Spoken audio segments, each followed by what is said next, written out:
The French Grand Prix at Le Mans is this weekend, and we've decided to use this opportunity to talk about the rider du jour, the topical name in MotoGP. That's right, Taka Nakagami, who is wildcarding for Honda this upcoming weekend. No, I'm of course talking about Fabio Quartararo, the hero of Jerez, and the local crowd will hope the hero of Le Mans too. But there's a lot to talk about when it comes to Fabio right now, even though he's not meaningfully in the championship picture, in the picture for anything. And in fact, I would be quite surprised if he finishes higher than 5th at Le Mans or something like that. Fabio, I think, is maybe in a situation where I can recall no other MotoGP rider being in ever, right? So he's turned 26 two weeks ago or so. He's already a champion, so nobody's taking that away. But looking at that age, I just decided to go through it and look into it. By that age, Marc Marquez was a 5-time champion. Valentino Rossi was a 4-time champion. Jorge Lorenzo was a 2-time champion. Casey Stoner sealed his 2nd title when he turned 26. And like a year and a bit later, he was done with the sport, basically. Fabio has 11 wins in 116 starts. That's 1 in every 10, for comparison.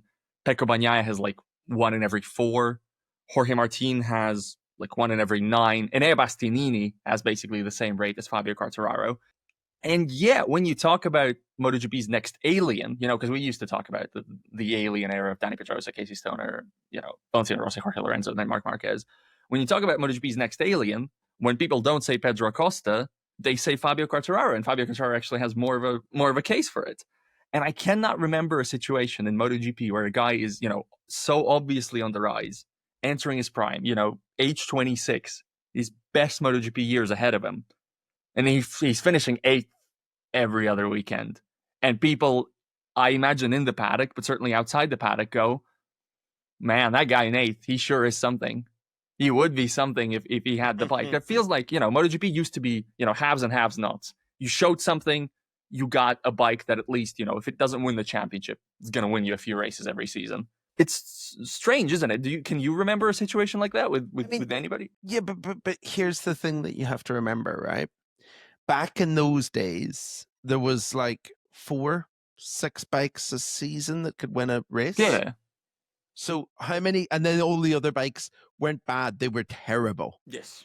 So how many people were on absolute pieces of garbage that never, ever, ever had a chance to fight for a title that were actually much better than we anticipated them being? I think a lot of them. So maybe that's partly what it is. It's also worth remembering that this is like my, stat that I always come back to in this. Mick Doohan didn't win his first title until he was 29. Right. So you can age into it a bit. You can age into it. Like Quartararo still has time to be a multiple world champion. And, at the end of the day, the situation he's in, the position he's in with Yamaha is one he chose to be in. He could be fighting for the title in a satellite Ducati right now, arguably. Yeah. He could be. I mean, if he'd signed a Ducati contract, I would hazard a guess that Pramac wouldn't have went to Yamaha if they had the chance to get Fabio.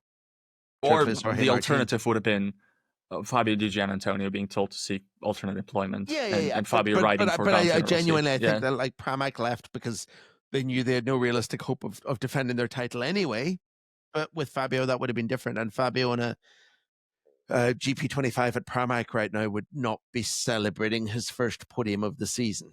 Yeah, for sure. I agree with that completely. Although we never know how a new rider clicks with a new bike. No, of course. You've made the point that we've never seen Fabio on anything else other than a Yamaha M1. And of course, in his career, there were seasons, not in MotoGP. In MotoGP, I would argue he's been excellent throughout. But before MotoGP, in certain conditions in Moto3, etc., certain injuries, certain environments, didn't take the best out of him. So when it's one team rider, you never know for sure. But I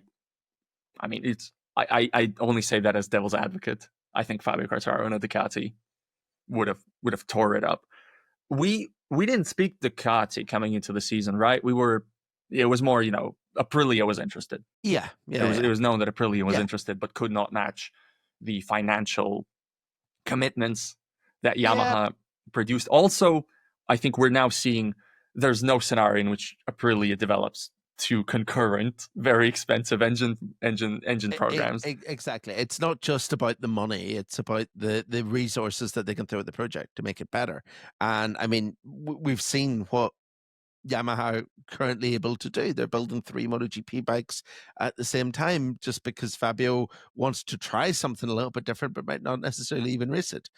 No one else can do that apart from Honda. No one else can do that right now, or would do it.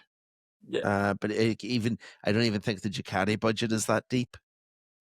Yeah, and KTM are currently paying their staff in M&Ms. So like there's not really anyone else, is there, that could and Aprilia have 7 people running the race department. So yeah, and you know, last year, if you just took it in a pure bike vacuum, you'd have chosen the RSGP over the M1.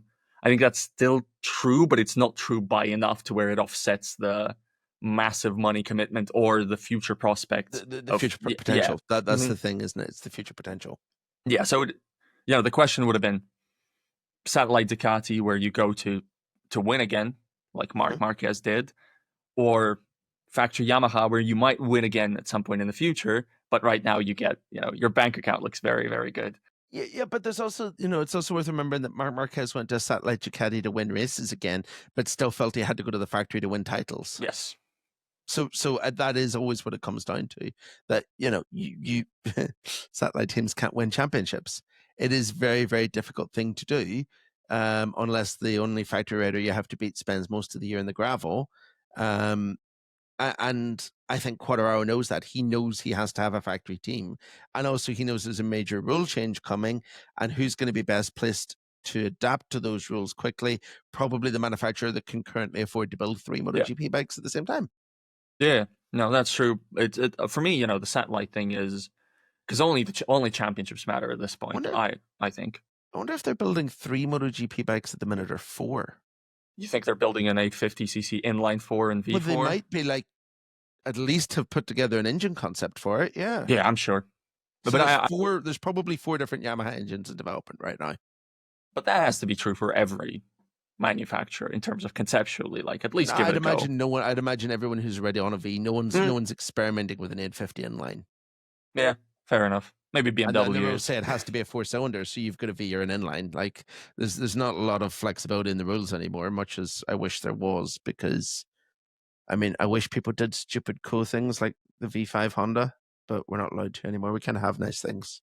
I think like the appeal of the satellite Ducati, even though Jorge Martin will tell you it doesn't work like that, but that it can potentially put you on a glide path to a factory Ducati. Like, once you prove repeatedly that you can nail this bike over and over and over again, and if you elevate yourself clearly above the factory riders and above everybody else in the camp, then sooner or later you'll be in that factory seat.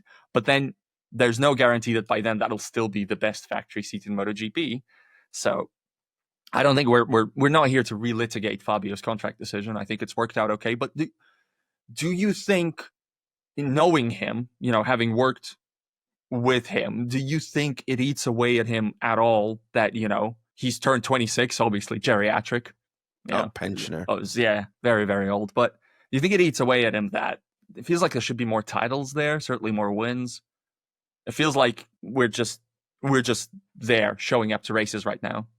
I think it would eat away at him more if someone else was running away with it, but they're not. It's been a real, we're in the 4 years since he's won his title, we're probably going to have 3 different champions.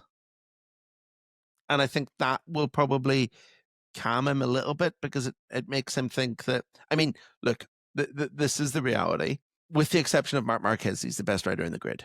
And that's pretty much like that. He's head and shoulders above Pecco Bagnaia. Am I a needless contrarian if I say I don't know that we need with the exception there, or at least it's up for discussion for me? I don't know. Is the honest answer. I don't know where, in a straight fight, I don't know where they sit against each other. Yeah, I agree. That's because we've never really seen it. I mean, the last time we saw them competitive, Fabio against each other, Marc won everything, but Fabio was a rookie. So, and Marc was in a much more difficult bike than Fabio's or whatever. So we've never really got a true measure of them. But he is at least one of the top 2 riders in the championship by a long way in terms of talent. So, and he knows that because he's a motorbike racer and they all have massive egos, and he will be very, I mean, there's probably people who are much less successful than him who also think that, but deep down, he's got to know that.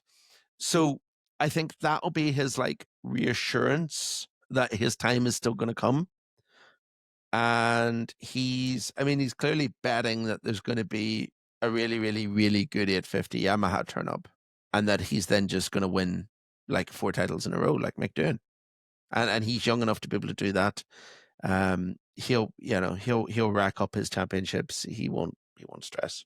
I wonder if that's part of the, because when you see maybe the way MotoGP is casually discussed online with people who don't necessarily tune in every week, you sense that sort of frustration of, it used to be very simple to understand. There was the Valentino Rossi era where every year you would know Valentino Rossi would either be up there or would have walked away with the title already. Then sort of with a bit of a gap, it turned into the Marc Marquez era of the same thing happening on his end. And right now it's sort of the wilderness years. And I think, like, when you've talked about Pedro Acosta, you've seen Acosta as a potential candidate to sort of stamp his authority on future years in MotoGP. But of course, in a different MotoGP formula, if MotoGP was more like it was 10 years ago, and there are some ways in which maybe that would be welcome, but certainly others in which no thanks, Fabio Quartararo could be just making the championship his own year after year after year, because he would have been not only just talented enough to do it, but also in a position as the lead talisman rider of a extremely big money manufacturer that could just make it happen for him over and over and over again. So it's kind of good that we don't have that in a way, right? Yeah, no, I mean, it is. I've just realized that there's a very obvious Game of Thrones reference to make with 5 world champions on the grid, and this being the War of the 5 Kings. Right. But I'm not sure who that makes Fabio at the minute. It could be a lot more boring if he was on a really good bike. And if he were in a factory Ducati, would Marc Marquez have found his way onto one? I don't necessarily think so. If Fabio had been there a long time, so I think at least we're seeing a bit of competitiveness at the minute. At least we're seeing a bit of interesting, goings on, because it could be quite boring, especially with the way that Fabio and Yamaha win races, which is qualifying pole position, leading the first lap, and then never be seen again. Could be worse. That's also an important part, because I'm not here to make the argument that even, current Fabio is more naturally talented than current Marc, etc. Again, Marc is, in certain aspects, like, the stuff he does good, and he does everything good, but the stuff he does great, he does so well that nobody else can ever touch him. The first lap out of the pits on a soggy track or whatever with dust on it, etc. Certain types of track layouts can't touch him. Untouchable. Not, you're not going to be in the same conversation. But what Fabio has turned into, from a rider who may be coming out of those junior categories, when you see a guy winning titles at 14, 15, whatever, you expect him to be quite raw, maybe, and maybe not always they'll escape that sort of raw talent thing. Fabio has become extremely rounded as a rider, Totally. I think, in terms of the weekend performance, because he started out as this fantastic, qualifying dynamite, then sort of turned into a race specialist, which happened along with the bike, but also, looking at his teammates. There was maybe a season or two where I'd look at him and I'd look at, teammate Franco Morbidelli then, and it was specifically, I think, Morbidelli's final season, where qualifying, he was ahead, but he wasn't like dominating him the way some teammates get dominated. And then in races, he'd just kill him every time. But I mean, like, this is something I think that we've learned in modern MotoGP, right? We know that qualifying is often harder than racing. Mm-hmm. It's harder to do one flying lap. You speak to a lot of the rookies. It's harder to do one flying full committed lap than it is to do 25 laps that are a second lap slower because it's race. Not to make fun of him, Raul Fernandez that's still not in his reservoir. Exactly. And arguably, the guys that have really, really shone in MotoGP are the rookies that have found the one lap pace before they found the race pace. Quartararo and Jorge Martin. Yes. Now, there's been other really fast, really impressive rookies, but they've not done it that same way. There's been others that have kind of, I'm looking at Nea Bastianini. For sure. Joan Mir. Brad Binder. Exactly, super fast guys, but they're guys who either got the race pace before they got the one lap pace, or got the race pace and never really got the one lap pace. I think for all three, that's totally fair. Whereas there's other guys that have just come in and immediately went, bang, I can go one lap really, really fast. I mean, there's an argument that Pecco Bagnaia had a bit of that early on in because his of the career. Sepang test. I know where you're going with this. Yeah. You know, and arguably the guy that we're looking at right now that's doing it is Ayagura, who's delivering really impressive one lap pace considering he's in Aprilia. But that, to me, that's a sign that someone's going to be really good, really fast. And I'm not surprised that, you know, we're seeing Quartararo now turning that into a more rounded thing. But he's done a really good job of it. He's a fairly complete MotoGP rider right now. Like it's impressive. I think I was going to make the argument like he's totally complete. That, of course, isn't true. I think in low grip and mixed conditions, still, nah. Yeah, but I'm curious how much of that is bike. I'm gonna say I was more sympathetic to that argument before this year, and we've seen Jack Miller in those conditions on that. Yeah, bike. but also it's Jack Miller. It is Jack Miller. Literally his specialist subject. But if you're the best of the best, like Mark is the one rider on the grid who goes toe to toe with Jack Miller, and maybe exceeds him a little bit in those conditions. So I think that's one area where Fabio he's more Jorge Lorenzo than Marc Marquez. And absolutely, yeah. However, you know, he's again an amazing qualifier this year again. So that's back. Still a very, very, you know, very potent in terms of the race pace that the M1 allows him to extract. He barely crashes. He just barely. And when he crashes, the good thing about it is, you know, you go to immediate debrief and there's never I don't know what happened. There's I was pushing. I didn't care. Yeah, whatever. Yeah.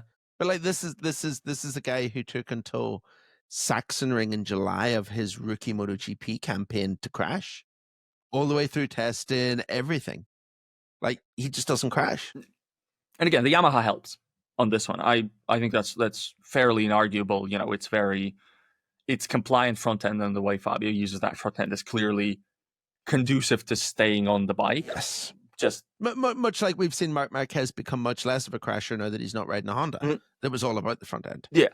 But also the Ducati does seem to create those crashes that are sort of puzzling for riders. That the Yamaha you don't really type of crash for him, but just not the Honda front end. Yeah. But no, like you say, Fabio just doesn't really crash. He never really has, and you can put some of it to the bike, but you can't put all of it to the bike because I mean Jack Miller's riding the bike. And for you know, we've liked his start. So we'll get to Jack in a second, but certainly he's shown that you can in fact crash a Yamaha. Oh, you can. Yeah. Considerable. Miguel Oliveira's also shown that you can be crashed into in a Yamaha.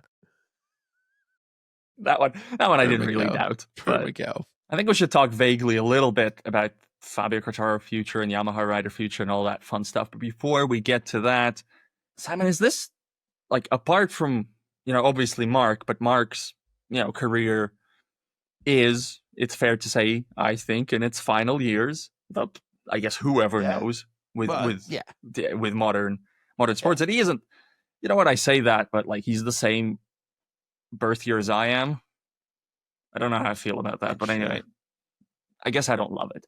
What I'm trying to say is, you know, he's obviously the face of the championship, but isn't around for another decade or whatever. Fabio Quartararo is around for another decade. He is the only other rider who's currently in that sort of orbit, right? In terms of the outside of the MotoGP hardcore public support and outside of the local support, even like it's not like there's only a super engaged French fan base for him or whatever. I mean, there isn't even that an engaged French fan base. Yeah, exactly. He's from the south of France, so he's you know, a sun-loving southern beach poser, whereas the French fans love Zarco because he's actually, you know, drinks wine and plays bowls and does more typical French things. So is like, obviously you don't want the championship to orchestrate who goes into which seats for marketing, etc. Although it championships do that. Yeah, but we're missing a trick a little bit right now by not having one of the two most marketable and popular guys in the championship. Popular specifically with the type of people, age-wise, demographic-wise, that the championship wants to attract. Are we missing a trick here that we don't have them fighting at the front week in, week out? I mean, let's be honest, this is modern MotoGP run by Dorna. If we're missing a trick, it's that they're really, really bad in capitalizing on the fan base that he's built and selling him to the audience, regardless of his results. Because, I mean, I feel like mid-pack F1 drivers with a similar audience fan base demographic to Fabio have proven that you don't actually need to be massively successful to have a huge rabid fan base. Absolutely true. You know, looking at like until this year, kind of the Lando Norris thing, where he's always had a really massive, like, engaged fan base. Yeah. Charles Leclerc isn't exactly. I wouldn't have picked those two. I'd say those two have been. I know what you mean, but I would have picked guys like, like your Esteban Ocons and your Yuki Tsunodas. Both have had. I'm trying to think of people who've had success but not been. You know what I mean? Like Charles Leclerc seems like a good Fabio comparison. They're true. From literally down the road from each other. They've both been had exceptional days on their day. They're both, working for factories that should be better than they are. Yes. You see where I'm coming from. You see where I'm coming from. And Charles Leclerc has that fan base because the most iconic piece of Formula One commentary from the last 20 years I could think of is that last lap in Monaco. Mm-hmm. And F1 have done a great job of using that clip to sell F1 and Charles Leclerc. There's nothing comparable from Fabio Quartararo. We've got a dancing CGI devil at Misano. That's the worst thing I've ever seen. There's no comparable, because MotoGP is bad at storytelling. So I don't think Quartararo needs the results that he's not getting right now to be bigger than he is. I think he just needs someone to actually help him tell his story. I would really like to see Fabio Quartararo documentary, like the one that Pecco Bagnaia is doing at the minute, because Fabio is fundamentally a complete idiot behind the scenes, and I mean that the best of ways. That is high praise. But I shared an office wall with him for a while when I worked at Petronas, so I've spent a lot of time with him. I know what he's like. I know his little pre-race rituals that would crack you up if you saw them, and I know how much fun him and his best mate Tom has behind the scenes, and there's so much more to tell there. And I wish that we had a way to do it, but it ain't happening in MotoGP. So I don't think it's hurting the championship that he's not got the results anymore. In that there's a much easier, if you want to fix help the championship using Fabio, there's a much easier way to do it than to put him on better, build him a better bike. I don't know if it says something about us running out of material or me just knowing you too well, but when you said there's no comparison, my brain was like, oh, the CGI devil's about to come up. No, it's not that we're running out of material. It is that it is literally the worst thing that has ever happened in MotoGP. It's awful. Oh my god. Oh my god.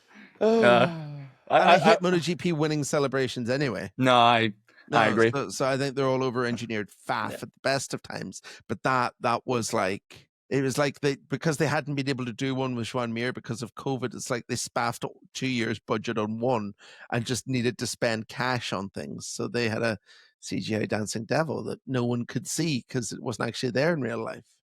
I'm about to get this episode delisted, but firstly, I quite liked the Jorge Martin Terminator thing last year, but also been watching the NBA playoffs and the Pacers walking off the Bucks and Tyrese Halliburton after winning it, just standing on the wall in front of the fans and looking at the crowd. So much better than anything you can engineer, like any jokey, etc. Just a guy standing in front of the crowd and soaking it all. That's literally all you need to make iconic shots. The best celebration that MotoGP has had in as long as I can remember is those sprint podiums where they're in the crowd areas and there's 10,000 people around them screaming at them, standing a few meters away from them. Like championship celebration should be like that. It should just be like that. That's all you need. Yeah. It's not really if you want to do some theatrics, leave them for a few hours after the fact. Maybe that's fine, because it messes with the emotion. That was a real tangent. Matt's not going to be happy. This is what happens when we're left unsupervised. It's his own fault. We're like children. We're children. So Fabio, also a child.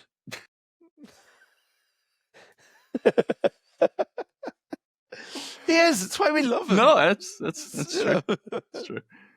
Fabio at Jerez again did the favorite Fabio move of talking to the media, in which he was asked a question about 2027, which I think specifically included the verbiage, "I know it's not guaranteed that you're going to be there." And Fabio made sure to but it's not guaranteed that I'm going to be there. I'm going to test the market. Basically, is what he did. It's the Fabio Quartararo playbook of playing free agency, and fair enough to him. I have no issue with that at all. He does it a lot more openly than most riders, and I think feels like Yamaha can't really tell him anything about that. Like, what are you going to do? Sack me? Fine me? Sure. So when you hear that, do you believe there could be something to that? Do you believe that we're going to get a proper Fabio Quartararo free agency? Like, maybe, for instance, I am a firm believer that Honda should make a play. Just try it. Give it a go. I mean, it's the boy who cried wolf. He's told us so many times that he's going to leave Yamaha because the bike's crap, that I think it's just his default state now. He forgets that the bike's not actually crap anymore, and just still says it because it's what he's been saying for like 5 years now. It's just, it is what it is. I don't think he's going anywhere. I don't think he's not mean enough to ask them to build him 4 different MotoGP bikes and then quit because none of them are good enough. And I don't think that any of them is going to be bad. I think that there's going to be an 850 Yamaha that comes along that is suddenly really, really quick again. I mean, we've seen this before. The 800 Yamaha was really, really quick when it came along out of the box. And I think this will be pretty similar. I think that this bike will be fine. I think it's going to be quite competitive. And it means he'll still be with Yamaha in 2032 whenever we have to build 1000cc bikes again, because it turns out that the 850s are more dangerous than the 1000s, just like the 800s were more dangerous than the 990s. I think we're also, in that 2032, there's also going to be Thursday Fabio sessions where he's like, well, might not stay for 33. Of course there are. Yeah. I might join. There'll be like 2053 sessions when he's a Yamaha brand ambassador for life and still talking about the Aprilia contract they might offer him for next year to turn up and open dealerships. Oh man, that's part of the fun. We love all that. Also, obviously it's way too early to talk about anything like that. But the thing is, we don't know how much of Ducati's current advantage, for example, will be negated by the Michelin to Pirelli switch, even outside of even the bike specs, etc. So everybody is feeling around in the dark, and Fabio will be too once he goes into free agency. The realistic thing is that we're going to see, in the first year of such a huge, colossal rule shift with new engines and less aero and new tires. This is the biggest MotoGP rule shift since 2 strokes to 4 strokes. It's bigger than 990s to 800. It's bigger than going back the other way. It's bigger than Control Electronics or Bridgestone to Michelin or anything like that. This is the biggest rule shift since in the 4-stroke era. We're going to see the manufacturers who are most capable of spending money on R&D come out on top.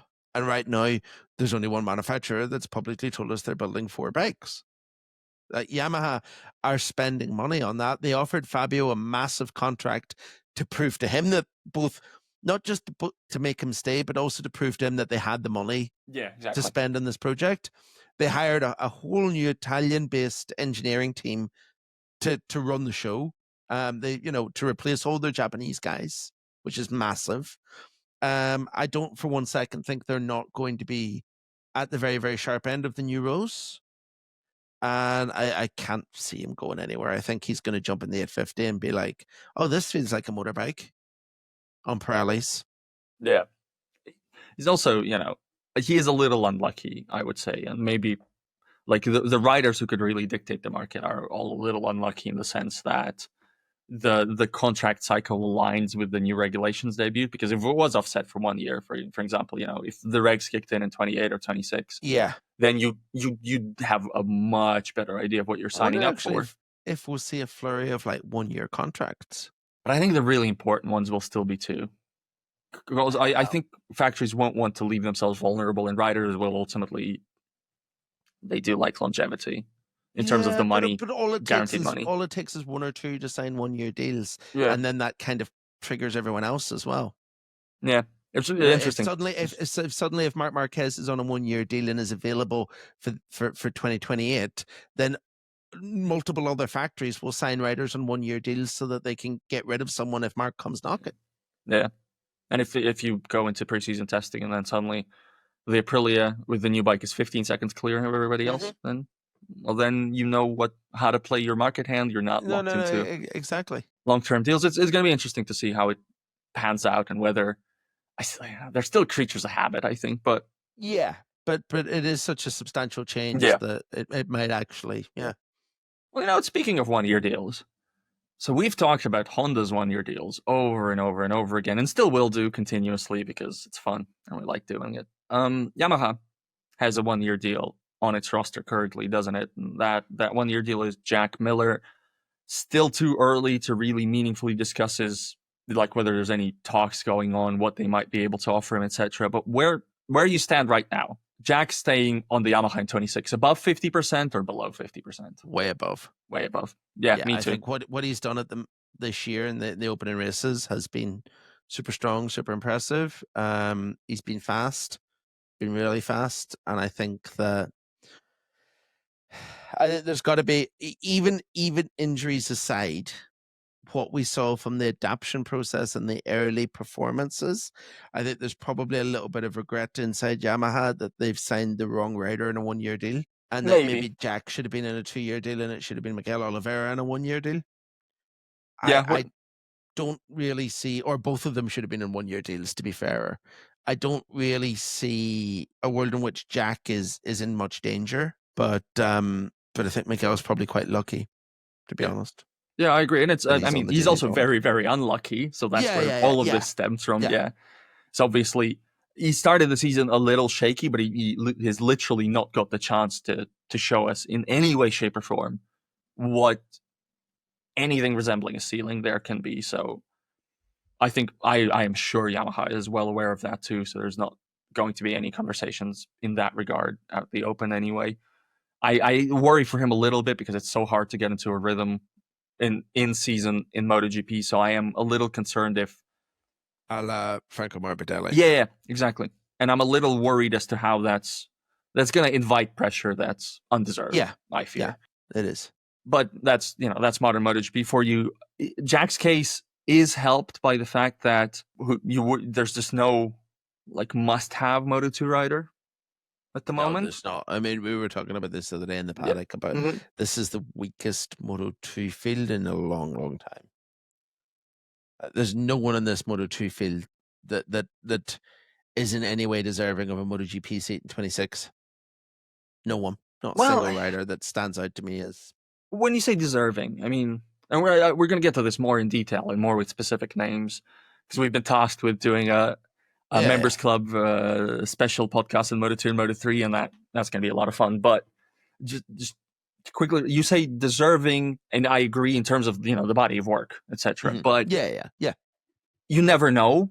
Sometimes an undeserving guy like Fabio Quartararo, you put him on the bike, and suddenly, oh boy. So, but there's no one fighting for Moto2 races right now that you think he has to be in a MotoGP bike. Yeah. Manu Gonzalez, if he continues in this vein, has to be on some form of MotoGP bike, but he's not a must-have talent. He's not a must-have. No, I agree. His career progression, he's not a must-have. Good rider. That's the thing. Not a must-have. There's a lot of these guys who you have to look at how long they've been in Moto2 as well. No, like Aaron Canet. Yeah.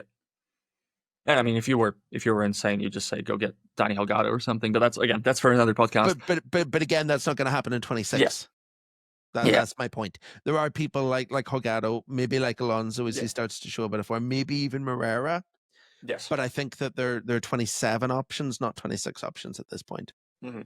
And it's funny that the Pramac guys have not come up because neither of them has had a particularly impressive start. As Pramac obviously debuting in Moto2. I think it's the opposite for Tony Arbolino. Yeah, with the it's almost a career-ending start. His year has been so bad. Yeah, and Ihsan Guevara has also not kicked on, and they're probably not helped by the team having to learn the Boscoscuro And Yeah, but I think there's good support there. And I mean, Mhm. Jake Dixon's racking up race wins on one, having just in a team that's just switched to it as well. So yeah.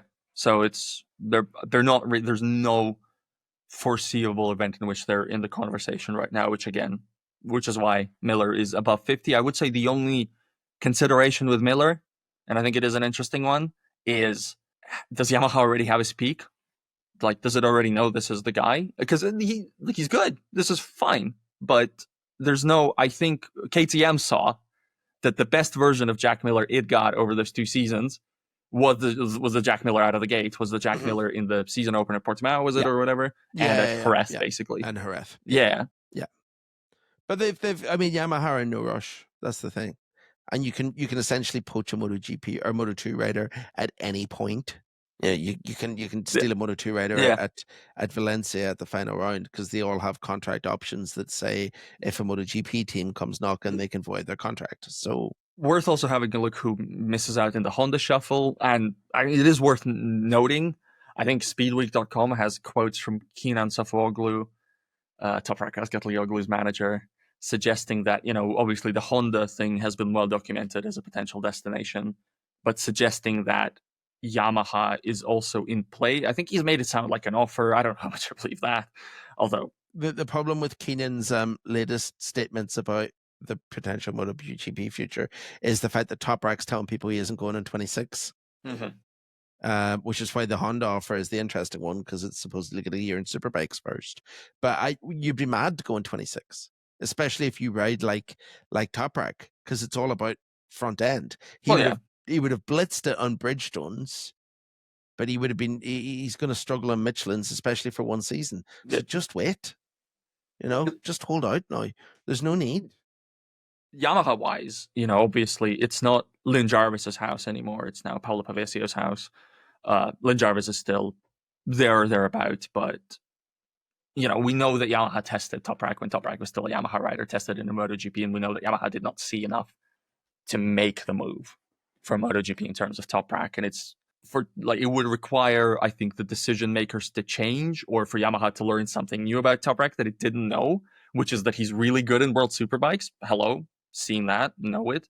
Obviously, he's really good. He's universally good, but that's not new information necessarily. But we'll have a lot of chances to talk about Toprak again too. Yet, Elephant in the room. Are we going to be a bit mean? Am I going to be a bit mean? Probably. I don't like it because he got hurt at Jerez, and he's been hurt generally speaking. He's living hurt. I don't know about this 2-year Alex Rins deal, the way it's playing out right now.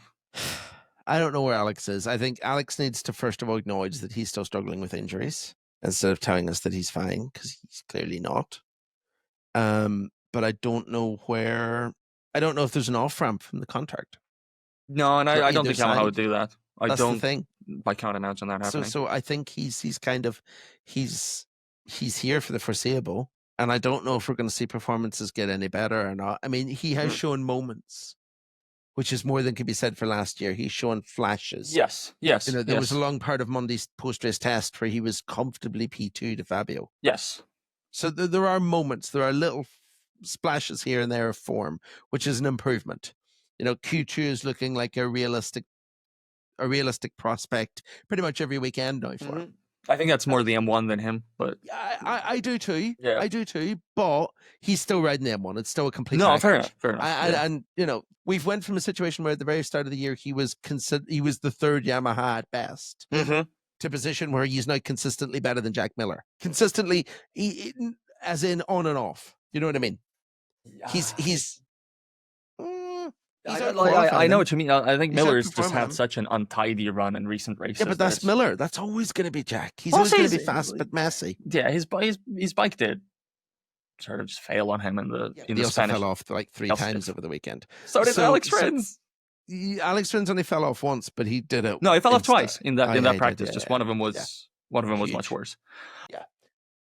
For me, I don't have any doubts that the contract will be honored for 26, etc. And nor am I saying it shouldn't be or anything like that. And I'm not saying like the performances are right now so bad that you cannot live with them. which they kind of were at some points last year, and this year, no, I don't think so. But like, this is not enough for a 27 extension, for instance. There's no way. There's no way. No Yeah. way. And No way. For me, there's not even a contract extension. I don't think this is good enough for a 27 ride with anyone. Yeah. Mm-hmm. I understand. And we don't know what's actually in there when he's at his peak physical condition. For me, the question is, what if he's telling the truth? Is that the injury is not the deciding factor in the gap, that it's just, like a small contributor, and that the actual deciding factor, as he keeps telling us, is the way the bike is constructed. Fabio has learned perfectly how to ride it, and for Alex Rins, it just does not fit. It does not fit, and he said it again and again. He said it before the start of the season. He's been saying it during the season, that he sort of from Yamaha, he needs a bike that is more tailored to what, the specific mechanics and things that he is good at. And I presume also a bike that actually like uses the rear end at all meaningfully. But then the problem that's the is job. But it's not even that. You're not going to get a bike tailored to you when your teammate is so much faster than you. No. When your teammate is Fabio Quartararo, you need to ride the Quartararo bike. Yeah, exactly. It's tough. Welcome to the experiences of Danny Pedrosa. Man, I haven't thought of that, but yeah, the Pedrosa parallel, that's a decent one. Obviously, another rider with a clean bill of health historically. So, well, look, we'll see how it plays out in Le Mans again. The most recent Rins weekend that we've seen, miles off Quartararo, but very, very hurt, starting last in both races. Yeah, very hurt. I feel like we need to make that point. No. I'm not battered at the weekend. None of this has been off Jerez. I'd like to make this very clear. Yeah. I think you and I have talked about the Rins situation, like almost after every weekend. We're just sort of like, where are we at now, et cetera, et cetera. We're not new to this particular beat, and neither of us are under the impression that he's a bad rider somehow. That's not of like course he's not. Further from like, again, I've looked into those, and when I looked into Moto2 rookie seasons, just to see, because the best metric of whether you make MotoGP is what you do in your Moto2 rookie season. Yeah, Alex Rins was electric. It was phenomenal. It was superb. It's crazy good. Crazy good. Yeah. He's the natural talent is there. It's just whether we're going to see it again at its peak for any sustained period of time in MotoGP. And let's hope Le Mans is the start of that. Well, that was actually quite a nice segue to end this. I'm learning natural now. And honestly, the whole episode, quite happy. Just one reference to the NBA playoffs and Tyrese Halliburton. Good job, Val. See you guys next time for the post Le Mans podcast. Thank you for listening.